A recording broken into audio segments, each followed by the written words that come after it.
Selamat datang di Instinctium, tempat di mana keajaiban alam dan ciptaan Tuhan diperkenalkan lewat fakta ilmiah yang menakjubkan. Pernahkah kamu membayangkan bagaimana mungkin makhluk hidup bisa bertahan tanpa otak? Bagi makhluk hidup, otak adalah pusat kehidupan. Tapi di alam semesta yang penuh keajaiban ini, ada makhluk-makhluk yang hidup sepenuhnya tanpa otak dan tetap menjalankan fungsi biologisnya dengan sempurna. Inilah 5 makhluk ciptaan Tuhan yang membuktikan bahwa kehidupan tidak selalu bergantung pada kecerdasan seperti yang kita pahami. Yang pertama adalah ubur-ubur. Makhluk laut lembut, transparan, namun luar biasa. Tanpa otak, tanpa jantung, dan tanpa tulang, ubur-ubur tetap bisa bergerak, menangkap mangsa, dan bertahan hidup. Rahasia mereka terletak pada sistem saraf sederhana yang tersebar di seluruh tubuh, memungkinkan mereka mendeteksi cahaya, arus, dan sentuhan. Mereka juga memiliki sel penyengat khusus bernama cnidocytes untuk melumpuhkan mangsa. Semua ini terjadi bukan karena kecerdasan seperti manusia, melainkan karena mekanisme luar biasa yang telah Tuhan tetapkan dalam penciptaannya. Sungguh, ini bukan kebetulan. Ini adalah bentuk kebijaksanaan dari pencipta yang maha mengetahui. Lanjut ke spons laut. Sekilas mereka terlihat seperti tumbuhan laut, diam dan tak bergerak. Tapi jangan tertipu, mereka adalah hewan sejati. Tanpa otak, tanpa sistem saraf, dan tanpa alat gerak, spons hidup dengan cara yang sangat efisien, menyaring air dan mengambil makanan mikroskopis dari dalamnya. Mereka juga memiliki kemampuan regenerasi yang luar biasa, meski tak memiliki satupun organ yang biasa diasosiasikan dengan kehidupan aktif. Mereka tetap hidup, tumbuh, dan berperan besar dalam menjaga keseimbangan ekosistem. Ini adalah salah satu contoh bagaimana Tuhan menciptakan kehidupan dengan bentuk yang sangat beragam, namun tetap teratur. Berikutnya adalah bintang laut. Makhluk bercabang 5 ini juga hidup tanpa otak. Tapi mereka bukan makhluk pasif. Mereka bisa bergerak, memangsa, bahkan membuka cangkang kerang.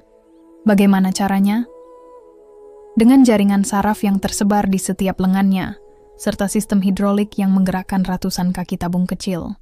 Bintang laut juga dikenal memiliki kemampuan regenerasi yang mengagumkan.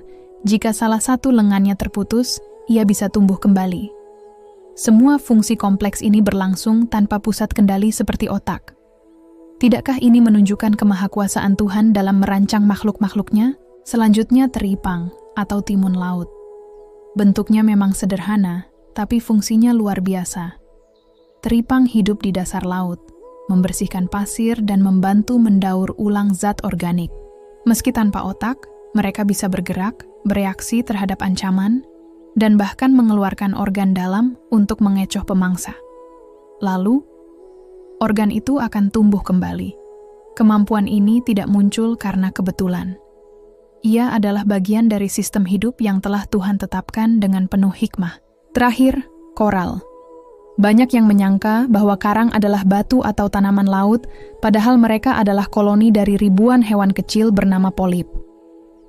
Setiap polip hidup tanpa otak, namun tetap bisa menangkap makanan, tumbuh, dan bereproduksi. Bersama-sama, mereka membangun struktur besar yang menjadi tempat tinggal bagi ribuan spesies laut lainnya. Koral menunjukkan bahwa kehidupan bisa terbangun dari hal-hal kecil yang bekerja sama. Sebuah pelajaran besar dari makhluk kecil yang menjadi bukti kekuasaan dan kesempurnaan ciptaan Tuhan. 5 makhluk, 5 cara hidup, dan semuanya berjalan tanpa otak. Tapi dari sanalah kita belajar bahwa hidup bukan sekadar soal kecerdasan atau kecepatan berpikir. Ada kebijaksanaan yang mengatur segala sesuatu. Setiap makhluk memiliki perannya masing-masing, sebagaimana telah ditetapkan oleh Sang Pencipta alam semesta. Terima kasih telah bersama Instinctium dalam menjelajahi kebesaran ciptaan Tuhan. Jangan lupa untuk like, subscribe, dan bagikan video ini jika Anda merasa takjub oleh keindahan dan keragaman dunia hewan. Sampai jumpa di episode berikutnya, di mana alam selalu punya cerita yang menakjubkan untuk diceritakan.